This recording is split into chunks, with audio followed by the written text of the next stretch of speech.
I haven't talked a lot about the fact that there's many Muslim mayors here in America too, especially in Michigan, Detroit. In Can you not hear me? Can you hear me, you guys, or no? Do you? Can you hear me? Uh, Please give me a one if you can hear me. Can you hear me? Okay. Okay.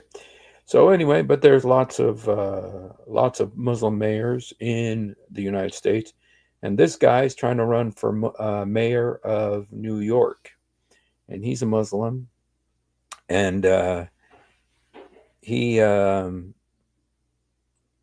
he's got a lot of favor from CNN, of course, and the New York Times, and other Islamic um,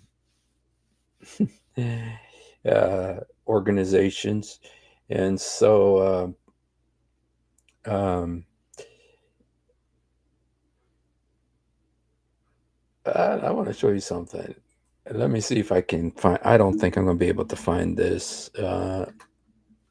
Um,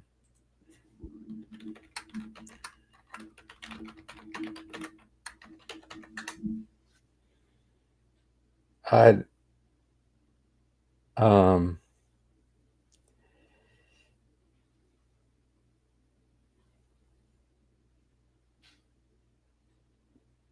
I want to show you guys this, and this. I'm kind of saying this tongue in cheek, okay? I'm kind of saying this tongue in cheek, you guys. But let me just show you this. I actually did a video of this. I just don't think I'd be able to find it right now. Um,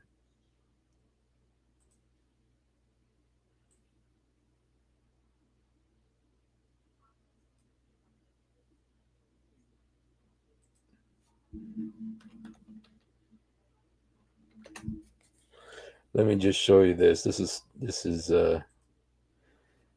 um I hope I don't get in trouble for this, but okay.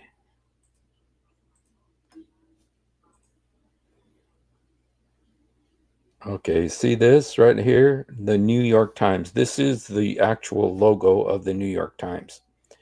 But look at this. Look at the T. Look at the T in Times. Look at the T in Times. Here's the T. Do you see the crescent and the moon? I mean, ignore the T and that part, just the crescent and the star. Do you see that? Just like the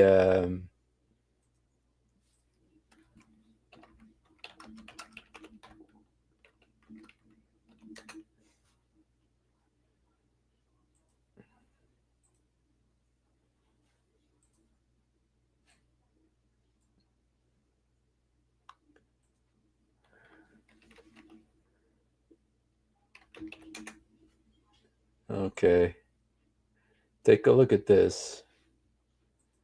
Take a look at this.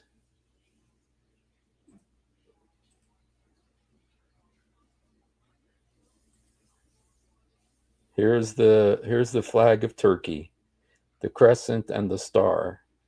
And then look at the T. Look at the T.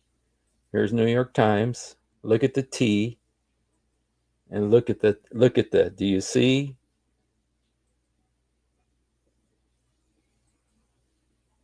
See the crescent and the star?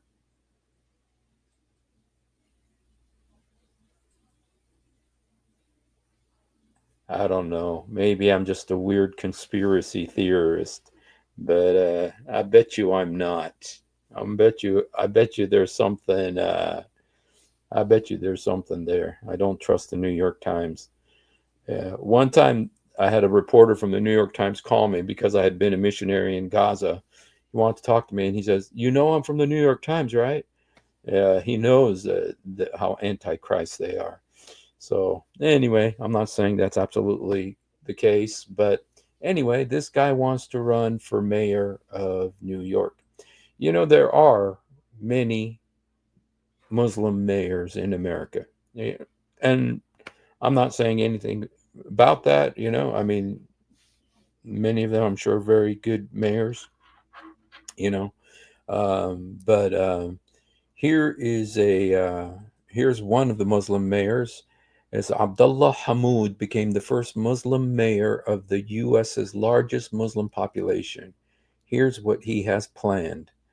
Dearborn, a city in Wayne County, in the state of Michigan, is home to the country's largest population of Muslim Americans.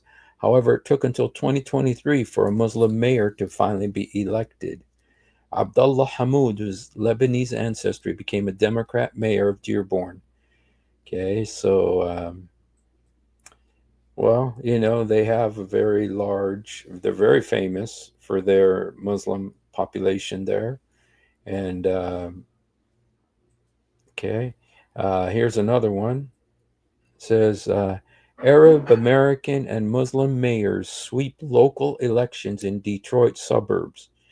Voters in 3 Detroit suburbs for the first time, mayors who are both Muslim and Arab American in historic local elections on Tuesday, making a shift in political power to a region that has the largest concentration of Arab Americans in the U.S.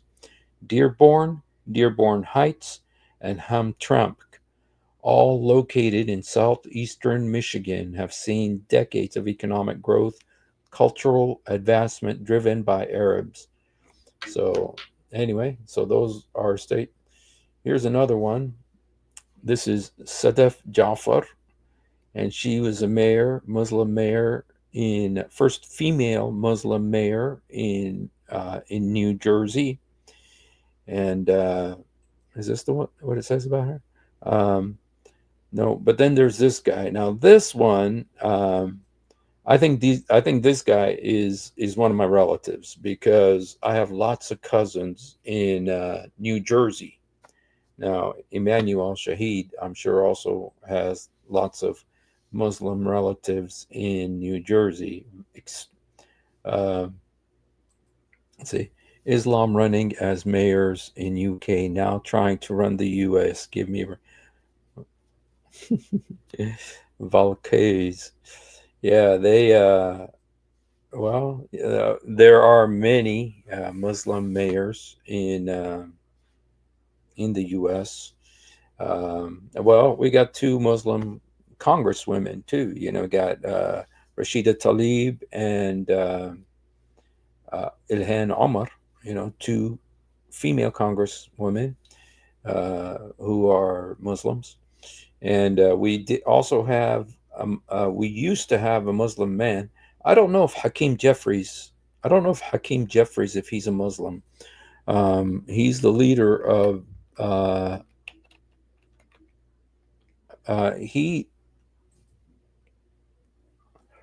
Oh, okay. Black Baptist. Okay. Hakeem Jeffries' upbringing and deep-rooted faith. Okay.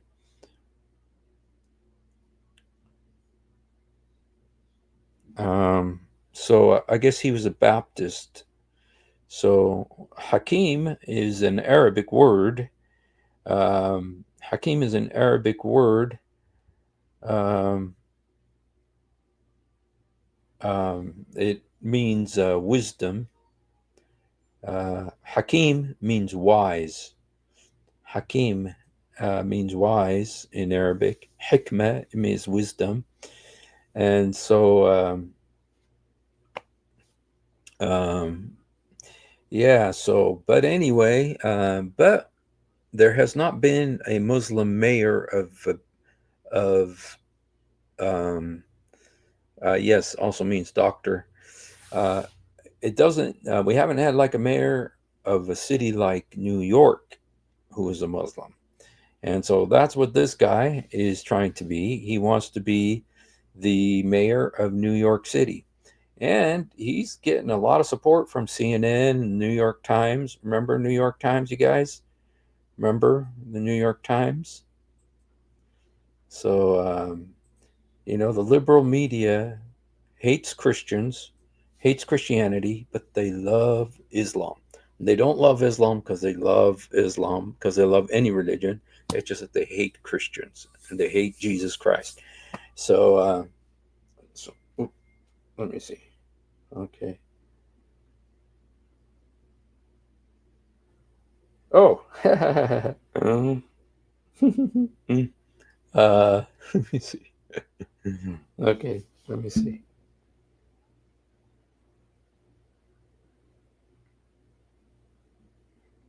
I'm gonna send that to.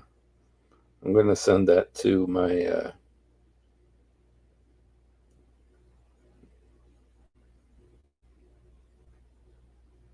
Okay, gonna send it to my.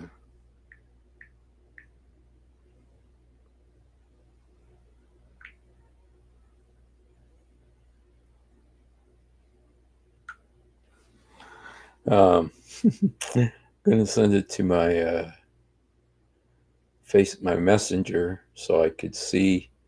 But there was another Muslim who used to be in the House of Representatives, and he was actually on Bill Maher's show, and Bill Maher brought him on, and then Bill Maher said was talking to this Muslim guy, and he says, "You believe in the Quran?" The guy says, "Of course."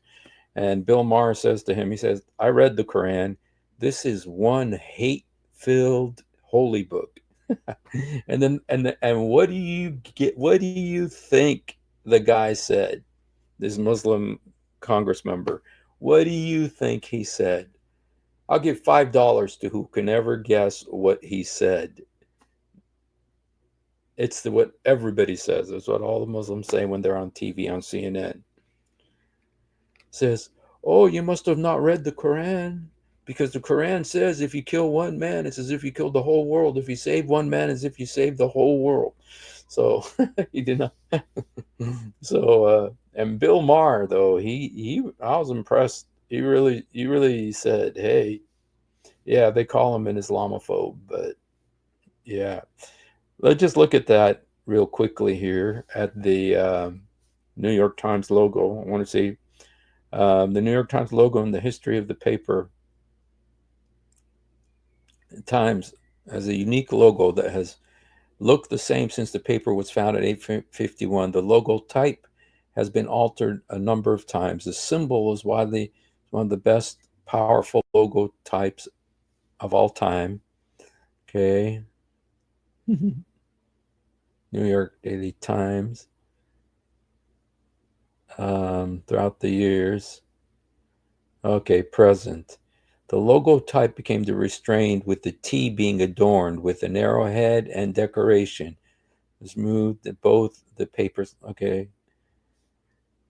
I don't think that there is an Islamic connection. I don't think there's an Islamic connection, but don't tell me that's not a crescent with the moon. Sorry, you guys.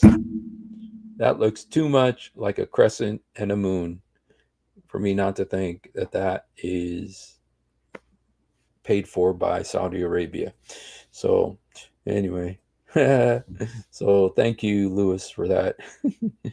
So, anyway, I just want to talk a little bit about this guy. This guy is running for mayor and you know, he's getting a lot of attention and a lot of favorable press.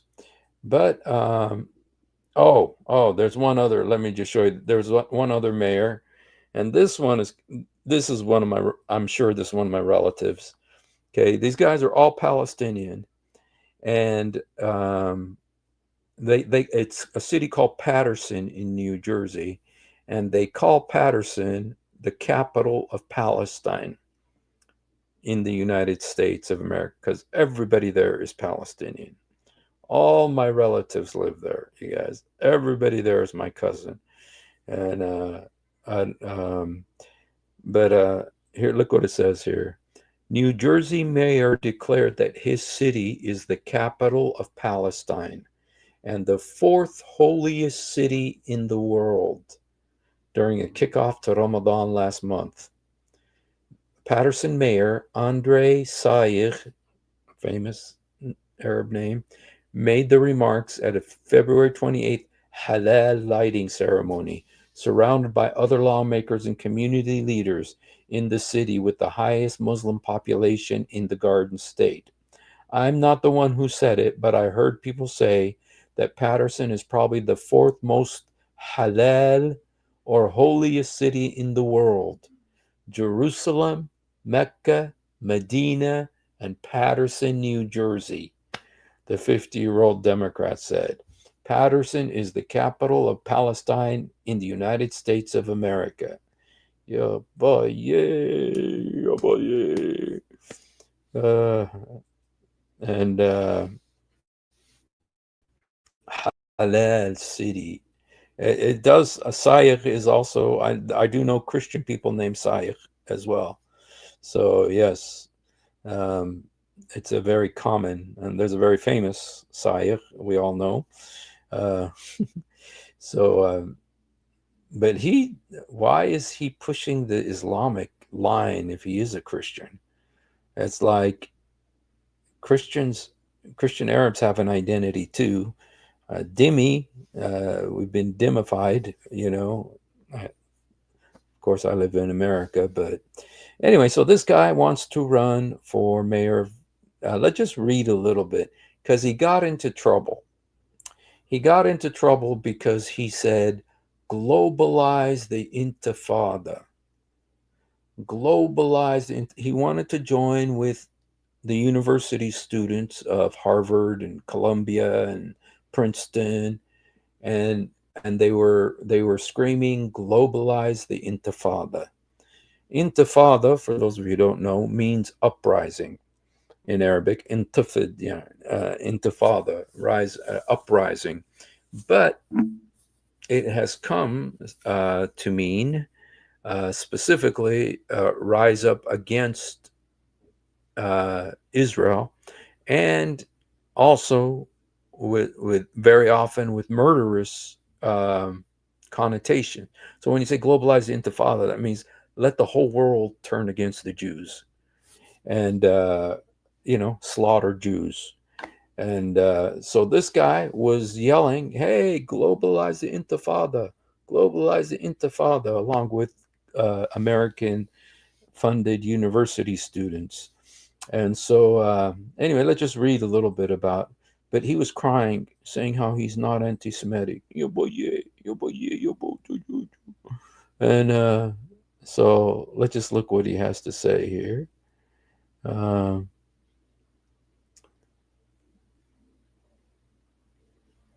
where does that go?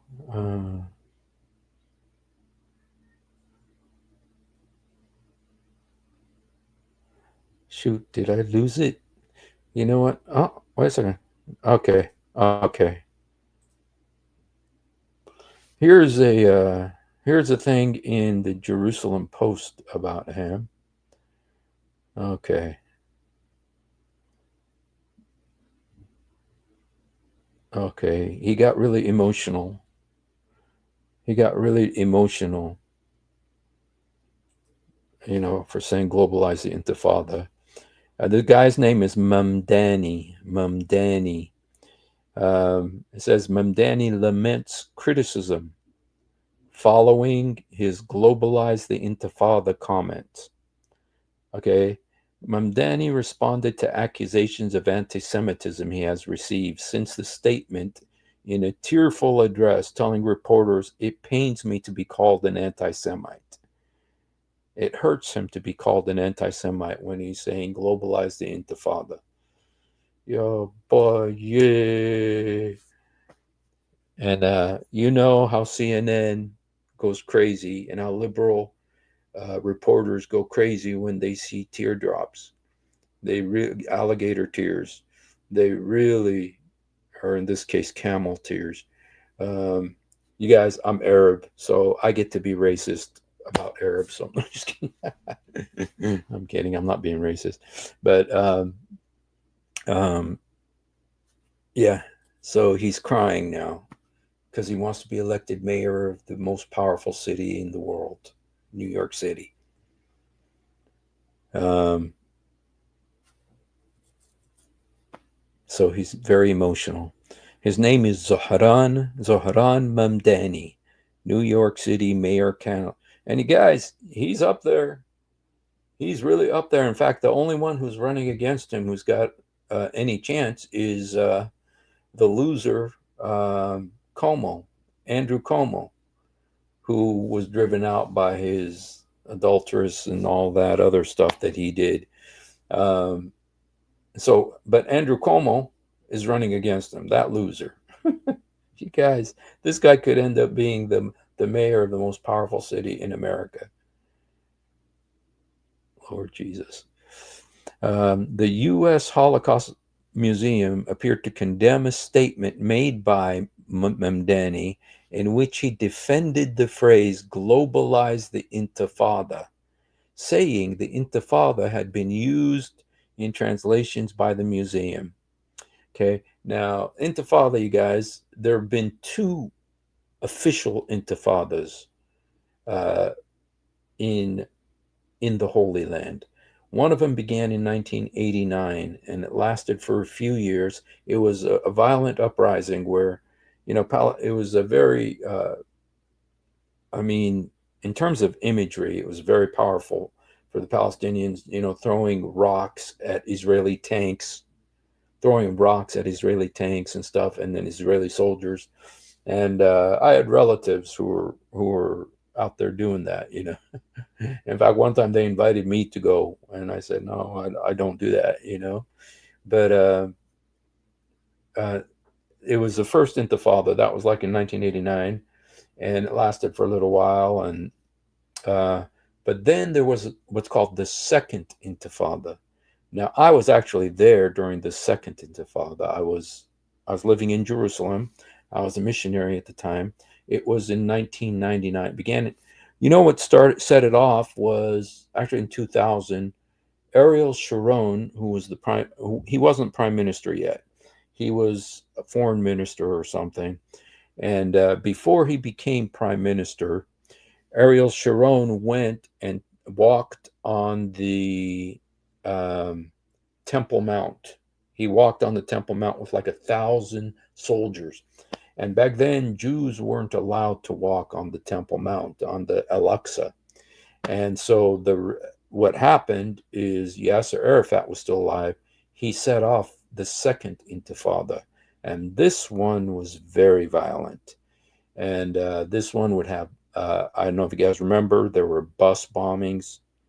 There were so many bus bombings where they'd go suicide bombings. They would make the suicide bombing belt, and then they would send these guys onto Israeli buses, and they would blow themselves up, and they'd be called martyrs. I was there from the beginning of that. I lived there from 1999 until 2007. 2 years in Jerusalem, 6 years in Gaza, and so I was there during the whole Intifada, the Second Intifada. Thousands of people were killed, Israelis and Arabs. And I remember all the Arab singers, writing songs, encouraging the Palestinians, go get killed, go throw rocks at Jews, and do all that. Um, Ash Mays, okay, tell them to come on. I'd love to have them come here. Tiger, if you have any way to get in touch with them. I don't know who it is, but it sounds like it might be my relative because his name sounds a lot like Mashni.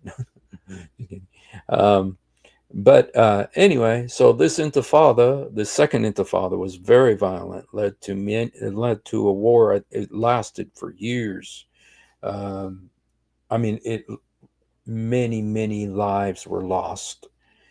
Uh, it was very bloody, and now, um, so this guy who's running for mayor of New York, is saying globalize the Intifada.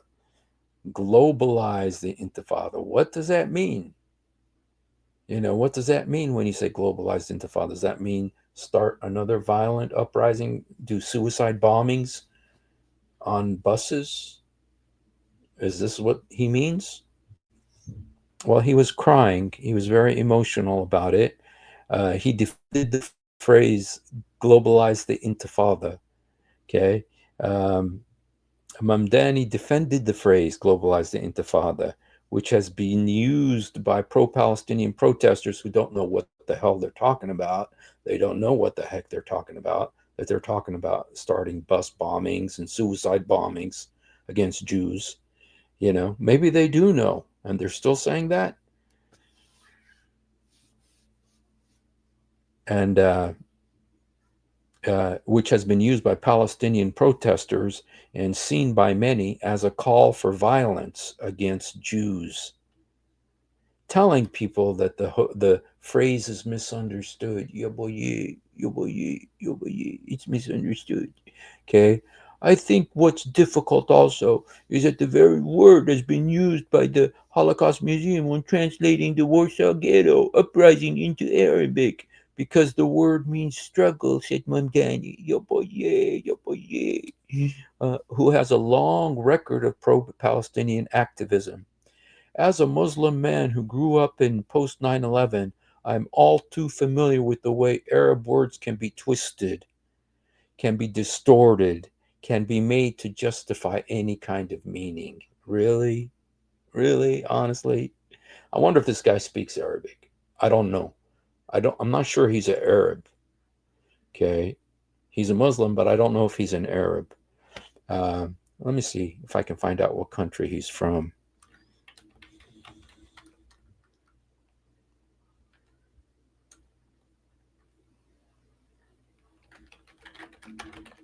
What country is he from originally?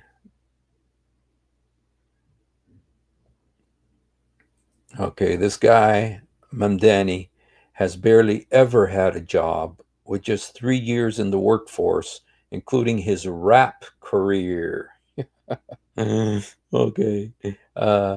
Mamdani has been a Nepo baby, has no experience with local government. New York City mayor candidate Mamdani, who's lived most of his life in subsidized housing, failed in his attempt to be a rapper, musician, managing previous political campaigns. The 33-year-old's work history shows he's been employed for approximately 3 years in the time between graduating from college and being elected to the New York State Assembly. Oh, wow. So he's an assemblyman. Okay. Behind his shiny social media posts, okay, no proof of success. Okay. So does he know how to work the sanitation department? The Uganda born, oh, Uganda. He's from Uganda. So he's Uganda. Okay. Mamdani's resume starts after he graduated from Bowdoin College in Africana Studies. He worked for MoveOn.org and other left-wing, ultra-left-wing.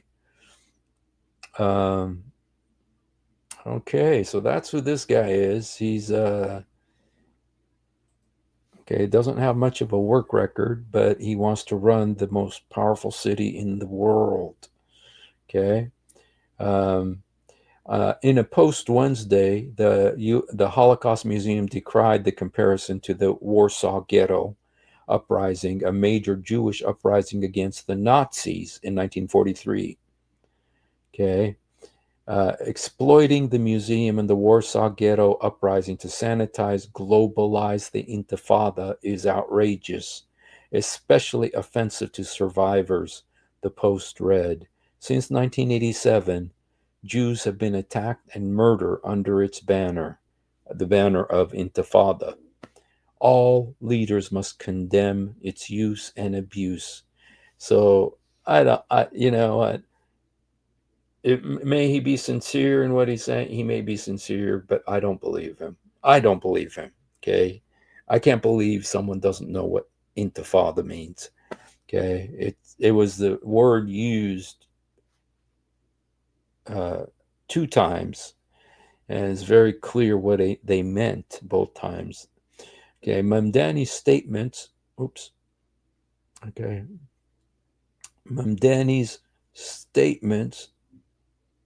Oops, where is that?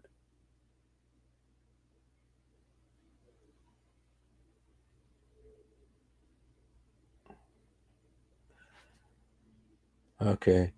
Mamdani addressed the accusations of anti Semitism he has faced following his statements in an emotional press conference one day, and he was repeatedly asked to respond to the accusation by reporters. And he says, "It pains me to be called an anti Semite. It pains me to be painted as if I'm somehow an opposition to a very Jewish New Yorkers that I know and love. I love them so much. I love Jews so much. And that are such a key part of the city. And they have all the money I need to win this election." Okay. Mamdani then went on to tell reporters about threats to his life he has faced as the first Muslim mayoral candidate, becoming visibly emotional and pausing to compose himself. I got messages that say the only good Muslim is a dead Muslim. I get threats on my life, and then pause to compose himself. Of the on the people that I love, I try not to talk about it because the function of racism, as Toni Morrison said, is distraction, whatever the hell that means. Sorry, guys, I'm cussing. I'm cussing too much today. Sorry, I don't usually talk like this. The thing that made me the proudest in this campaign movement is our ability to build something across Jewish and Muslim workers across New York of all faiths and backgrounds. Okay, anti-Semitism is such a real issue in this city, and it has been hard to see it weaponized by candidates who do not seem to have any sincere interest in tackling it, rather use it as a pretext to make political points. Okay, then there were calls for Mamdani to apologize. Some New York Jewish leaders have decried Mamdani's statements, calling on him to apologize for equating the word intifada with the Warsaw Ghetto Uprising. Okay, Federation of New York said is any attempt to sanitize the phrase is outrageous. Let's be clear, globalize the intifada is not a call for justice, it's a call for anti Semitic violence here in New York City. It is linked to some of the most dangerous attacks and threats against Jewish students, the Post read. Any attempt to sanitize the phrase is outrageous and especially offensive to Holocaust survivors who understand better than most what happens when we ignore the weaponization of rhetoric to validate violence. All leaders at a moment of deepening danger for the Jewish community must condemn both this language and the abuse of history it represents. Rabbi Mark Schneier, a senior rabbi of Hampton Synagogue, also called on Mamdani to apologize to New York City's Jewish community for his defense of the phrase. Zohran Mamdani must immediately apologize to New York City's Jewish community for his offensive claim in which he equates Intifada with the Warsaw Ghetto Uprising. His language is a direct insult to the survivors of the hundreds of thousands of Jewish New Yorkers who are the relatives of loved ones lost in the Shoah. Shoah is the Holocaust. His moral laryngitis in the face of Iranian attacks on Israeli civilians further exposes his indifference to Jewish sufferings and disqualifies him from any leadership role in this city. In an interview with MSNBC, Elisha Wiesel, a son of a Holocaust survivor, Elie Wiesel, decried Mamdani's defense. American Jews are already in danger. American Jews are already in danger. Okay. Um, we have a mayoral candidate on the ballot who refuses to condemn the phrase, globalize the intifada, which is code switching for kill the Jews. So Zahran Mamdani running for office. The war is here. It's not something fictional and far away. Weasel also called on New Yorkers to block Mamdani from being elected. Mamdani is currently polling second in an 11-way contest for the Democratic mayoral primary on Tuesday. The frontrunner, former Governor Andrew Cuomo, decried his comments. Okay, it's not only wrong, but dangerous. So yeah, there's a video. There's a video of him crying. Um,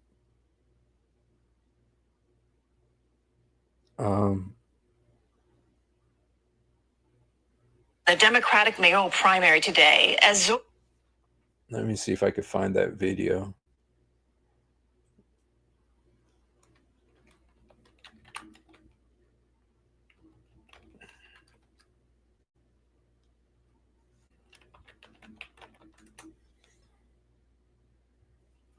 Okay.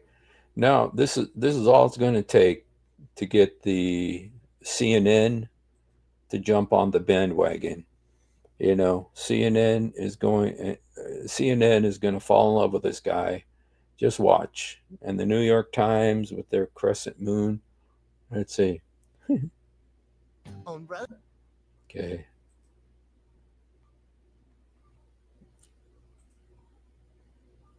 in the Democratic mayoral primary today as Zohran Mamdani teared up when he was talking about what it's like to be the first Muslim to run for mayor. Political reporter Marcia Kramer has the story. Zohran Mamdani walked down a Harlem street with former mayoral candidate Maya Wiley to announce her support for his campaign. But the endorsement was quickly overshadowed by a brouhaha over comments Mamdani made in a podcast where Jewish groups say he was equating the Holocaust with intifada. In response to reporters' questions, Mamdani said it's taking a toll to be the first Muslim to run for mayor. I get messages that say the only good Muslim is a dead Muslim. I get threats on my life. Everybody gets threats on their life when you get up in that position, okay? On the people that I love. On the podcast, Mamdani was asked if the terms globalized intifada and from the river to the sea made him uncomfortable. What I hear in so many is a desperate desire for equality and equal rights in standing up for Palestinian human rights. And I think what's difficult also is that the very word has been used by the Holocaust Museum when translating the Warsaw Ghetto Uprising. The U.S. Holocaust Museum attacked Mamdani, saying, quote, exploiting the museum and the Warsaw Ghetto Uprising to sanitize, globalize the Intifada is outrageous. And former Governor Andrew Cuomo said that at a time of rising anti-Semitism, we all know too well that words matter. They fuel hate. They fuel murder. And with the polls showing the race tightening between himself and Cuomo, Mamdani insisted he is intent on bringing everyone in the city together. Anti-Semitism is such a real issue in the city, and it has been hard to see it weaponized by candidates. Mamdani's final ad of the campaign will feature AOC. Our future will not be different until we make a different choice. Clearly a lot of pressure leading up to the elections here, Marcia. Why is this becoming such a hot topic right now? Well, you see, the race is very tight, especially between Cuomo and Mamdani, and each candidate wants to get their voters to the polls. Jews are concerned about Mamdani's refusal to admit that Israel should have the right to exist as a Jewish state. So Cuomo wants to highlight that, and that's what's going on. Okay, this guy also says that he refuses to say that Israel has a right to exist as a Jewish state. He also refuses to say that Israel has a right to exist as a Jewish state. He refuses to say that. He was in the, in fact, let me see if I bet you I could find that.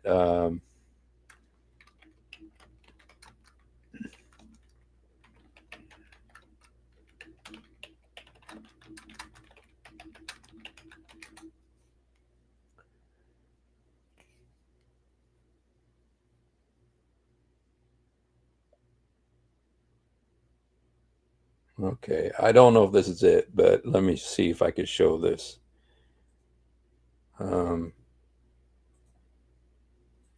Because I feel like you did not want to make a definitive statement on this. Do you support Israel's right to exist as a Jewish state? I support Israel's right to exist as a state with equal rights. I believe that every Why state... not as a Jewish state? Because I'm not comfortable supporting any state that has a hierarchy of citizenship on the basis of religion or... How about Saudi Arabia? How about Iran? How about Iraq? How about Syria? How about Lebanon? You know, how about Bahrain? How about Oman? or anything else. I think that in the way that we have in this country, equality should be enshrined in every country in the world. Because I feel like you did not want to make a definitive statement on this. Do you support Israel's right to exist as a Jewish state? I support Israel's right to exist as a state with equal rights. I believe that every Why state... not as a Jewish state? Because I'm not comfortable supporting any state that has a hierarchy of citizenship on the basis of religion or any... Right, sure you don't. Sure you don't.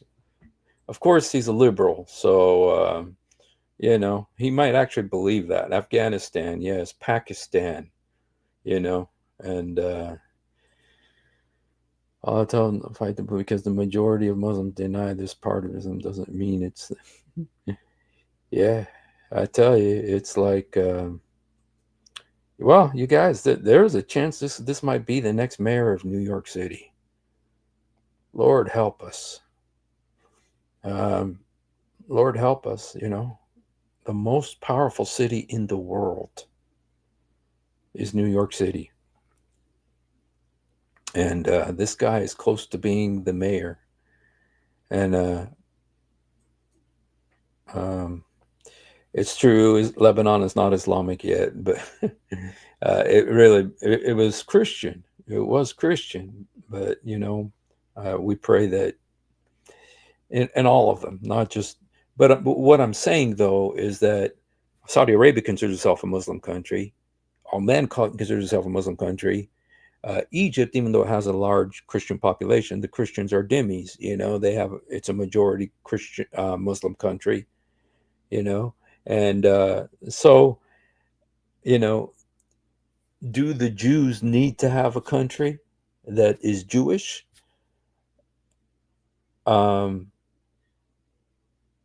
You know, I kind of think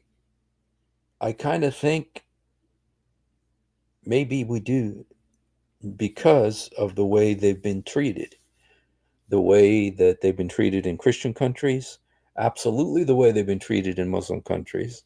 Look at how the Muslim country, there are no Jews left in Muslim countries, most of them, because they kicked them out because of the way they treated them.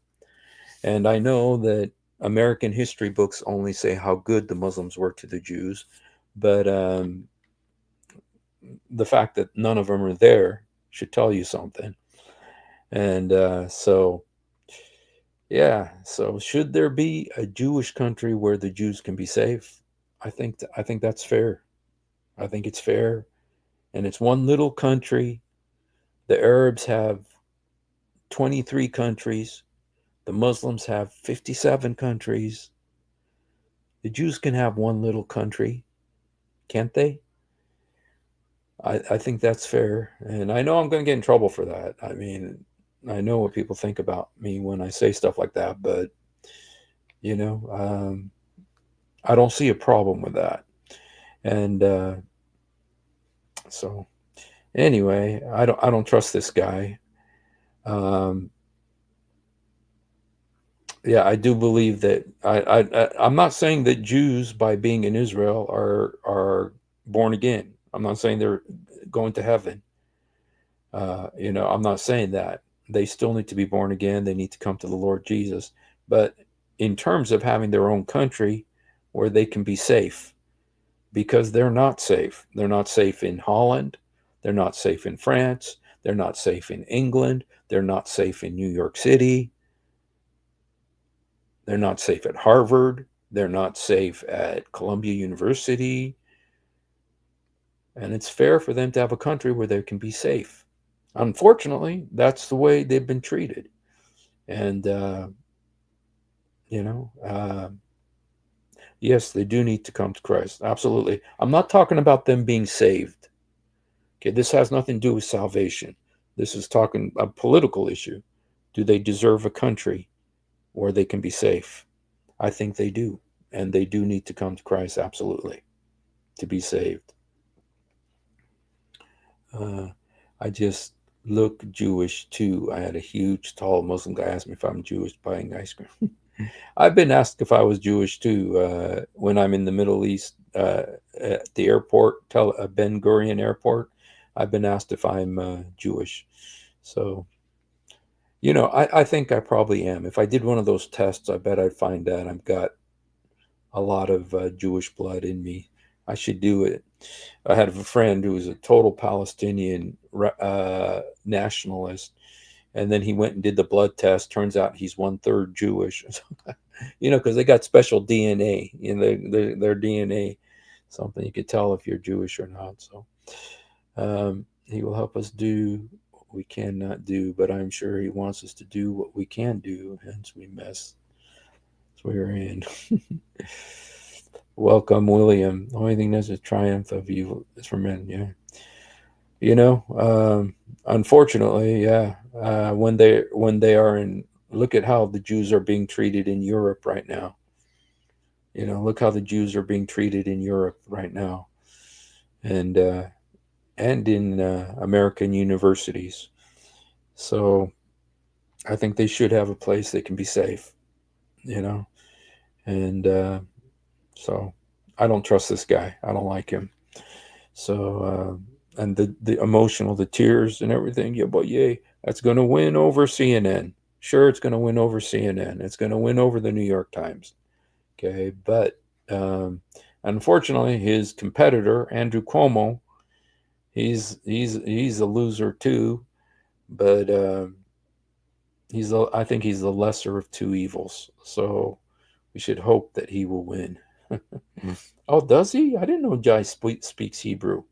I never heard that before. Wow, that's amazing. I wouldn't be surprised. He is a genius, I mean, his knowledge of Arabic is amazing. And not just Arabic, I think he speaks, doesn't he speak like Assyrian or something, or Aramaic or something? Or is that Rob Christian? I can't remember which one, but they speak Assyrian too or something. Oh, he's learning Greek, yeah. Oh, absolutely. The View is going to fall all over themselves for it. Well, you guys, we got to see what's going to happen, look what they do to us, spread propaganda like we.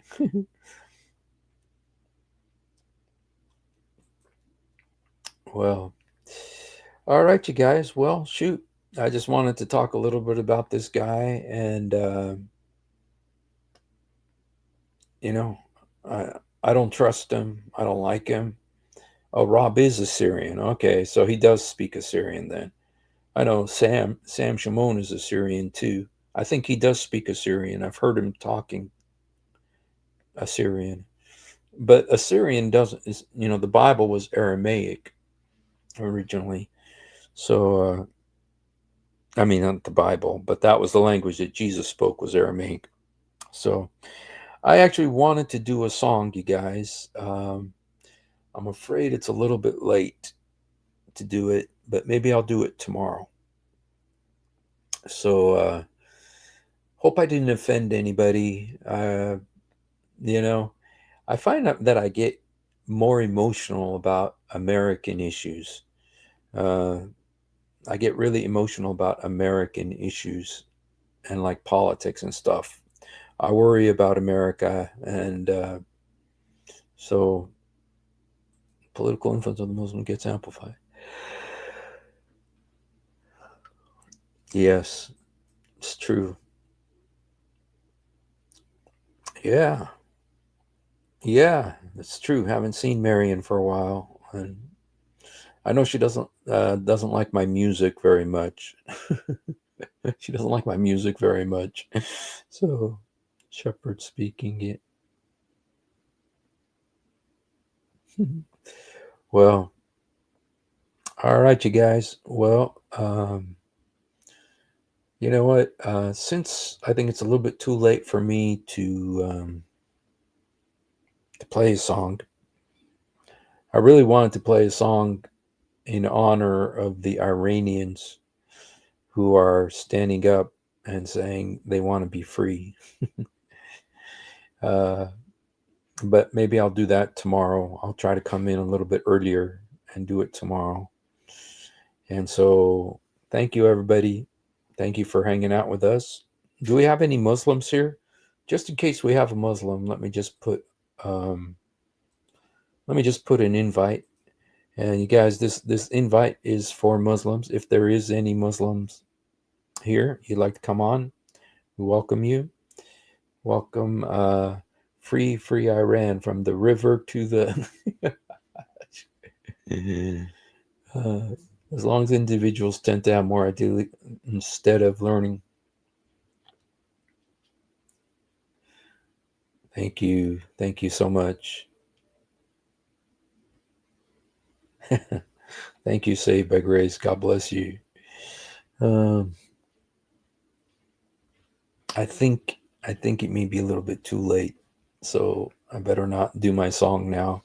But maybe tomorrow. It's going. There's a line in the song that says it's time to set the prisoners free, and I feel that's what's happening in Iran. The prisoners are being set free. So, yeah, maybe Andrew Cuomo. I actually have a song, by the way, for Andrew Cuomo, because I was really mad at him. I was really mad at him for his abortion or something. I can't remember what he did. I think it was something about abortion. So I wrote a song about him. I was disgusted with him, but as disgusted as I am with him, I prefer him to this guy. I don't trust this guy with the tears and everything. So, well, if we don't have any Muslims who want to come on, I think we almost made it to an hour. In 11 seconds, we will have been on for an hour. Ding. 4 seconds, 3 seconds, 2 seconds, 1 sec. We've been on for an hour, so praise God. Oh yeah, Jack isn't here today. Usually Jack is here. So I didn't see him today. He was crying out of joy. Sharia. Somebody said something about Sharia.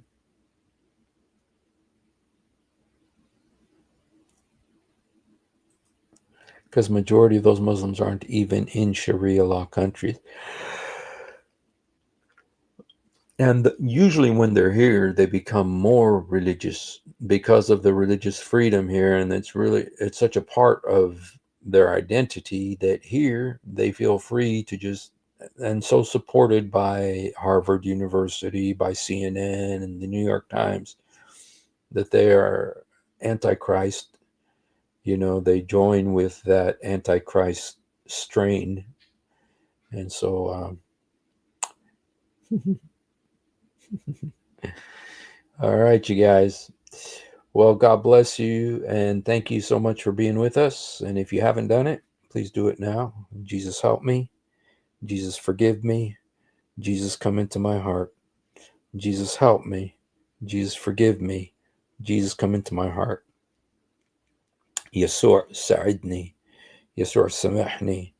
يسوع ادخل قلبي. We love you, and more importantly, Jesus loves you. And let's watch some videos, you guys. This is in Arabic, saying how that men in al-Jannah are not going to have genitals. So. في الآخرة أول ما بنموت مفيش أعضاء تناسلية ولا أعضاء إخراج، مفيش براز، مفيش بول. أنا بتكلم أهو بقى بتفاصيل التفاصيل علشان الحتة دي عاملة مشكلة وكله. Okay, what he was saying is when you die, you have no reproductive organs and you won't be able to urinate or defecate because they don't have this, and he wants to clarify this. It's very important. إنما لا يقصد القرآن إن هتبقى في علاقات جنسية في الجنة. مفيش علاقات جنسية في الجنة. He's saying there will be no sexual relations in Jannah. There are no sexual relations in Jannah. يعني أدوات التناسلية انتهت وظيفتها الدنيوية. So the sex or reproductive organs, their purpose, there's no more purpose for them. They cease to have any function. So there will be no more. You guys, yeah, this guy is, I think his name is Khalid al-Jindi. I'm pretty sure this is Khalid al-Jindi, he's like Oprah Winfrey in the Middle East. And so he يعني أدوات التناسلية انتهت وظيفتها I wanted Muslim. I hope Muslims heard that. So sorry you guys. Sorry. Okay, let's see. Now, this guy. طيب لو فرضنا عندك 4 زوجات مع كل واحدة 70 حورية مع كل حورية 70 وصيفة كم صار الجميع؟ Okay, this guy is saying, how much sex are you going to get in Al-Jannah? Okay, so if you had 4 wives here on earth, if you had 4 wives when you're on earth, when you go to Jannah, for each one of those wives, you get 72 women. And then those 72 have also another 72 women. And so for each wife, you get 72 women in addition to that wife. And you get that wife. And, but, she has to wait her turn to be with you, but she's going to be prettier than all the rest. Okay, so. أقل واحد. طيب لو فرضنا عندك 4 زوجات مع كل واحدة 70 حورية مع كل حورية 70 وصيفة كم صار الجميع؟ So for each, wow, this guy, he says for every wife, if you have 4 wives, for each wife you're going to get 72 women. And each one of those 72 women is going to have 72 other women. So I've done the math to help you guys because I know this is be a little bit much. Okay, let me just do the math because, okay, I'm not a very good math person, so I need to use my calculator. So, okay, first of all, okay, for each wife, so you get 72 women for each wife, plus each one of those 72 women have 72 more women. So it would be actually 72 times 72 equals 5,184 women, including your wife, that one wife. It would be plus 1 equals 5,185 women for each wife. Okay, so then you got to do that times 4 equals, you're going to have 20,740 women. Okay, and plus the original wives. So because there's 4 wives, you're married to 4 women, so we have to add 4. So it'll be 20,744 women. Okay, this includes your earthly wives. Okay, 20,744 women. Now, you guys, there are hadiths that talk about how long the time that a man spends with each of these women, and it's 10,000 years each encounter with one of these women. So you do that times, it comes out to 207,440,000 years. The rotation, to go through all of those women is 207,440,000 years to go through all of those women, because each encounter is 10,000 years. And so the original wives, Okay, let's say divided by 4.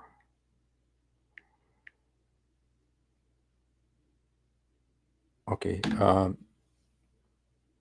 so your wife, your earthly wife, who's more prettier than all these other women, she has to wait 51,860,000 years to see you, because you got all these women, waiting there.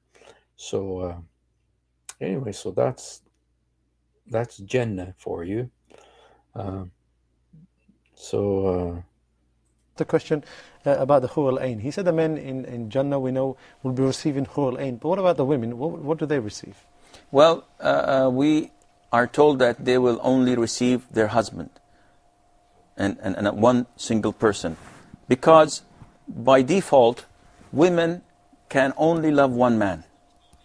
Subhanallah, by nature, Allah created them unable to love more than one man. But Allah created men to have the capability of loving more than one woman. And we are told, and we believe Allah, and all the sisters should have their trust in Allah, that they will be satisfied in paradise. They should not doubt Allah's generosity and reward to them. And having said that, I would have expected this question to come from a sister, not from a brother. So I would have thought that the brother should be happy. But again, it's a valid question. We're told that men are to get their wives in paradise. And by the way, the human wives are far superior in beauty and in status to the man than the Hur al-Ain. The Hur al-Ain are considered to be as servants. But the wife, the human wife that was in this world with you, is far superior in beauty and in status. See, he says that, now that doesn't mean she doesn't have to wait 50 million years before she does have to wait 50 million years for her turn to be with him. But when she gets to be with him, she gets to be with him 10,000 years. Okay, because it's 10,000 years each encounter. And so she does get to be with him, but she does have to wait 50 million years for her turn. Because there's 4 earthly wives, and so each of the earthly wives has to wait 50 million years before she can be with her husband again, because they got all these other women, okay? And these other women, they're not as beautiful as the earthly wives are more beautiful than the so anyway, so السائل يقول يعني للرجال في الجنة الحور العين ماذا للنساء؟ About al-Hur al-Ain, which is mentioned many times in the Quran, حور مقصورات في الخيام in Surah Al-Rahman. Allah subhanahu wa ta'ala spoke about one type of the reward that He prepared for the righteous servants in heaven by preparing pure, chaste, untouched women from heaven for the believers when they enter heaven. What happens to one's wife? The Prophet ﷺ said, "Al-mar'atu li-akhiri azwajiha fil jannah." A woman who is married in this life, and she is due to enter heaven, and her husband too, they will both enter heaven and they will be married there. If she, for instance, a woman was married multiple times, and all her husbands have made it to heaven, and she too, she will be remarried to the last husband she had in this life. Even though he might have al-Hur al-Ain, etc., but she will be the queen of all. Allah subhanahu wa ta'ala, this is a question that the sisters worry about, because the hadith and how the scholars describe the beauty of al-Hur al-Ain, as they mention in the Quran, that she cannot compete with them. The good news is that she will be the prettiest of all. She will be the best of all of them, and she will be the queen of those al-Hur al-Ain. See, women, women shouldn't complain. They should be happy. They're going to be the prettiest. They're going to be prettier than all the Hur al-Ain. Now, it doesn't mean you don't have to wait 50 million years. You do have to wait 50 million years, but you're still going to be prettier than all those other women. Okay? So, sisters should be happy. Okay? So, all right, you guys. Well, Anyway, thank you for being with us again, and have a blessed day, night. God bless.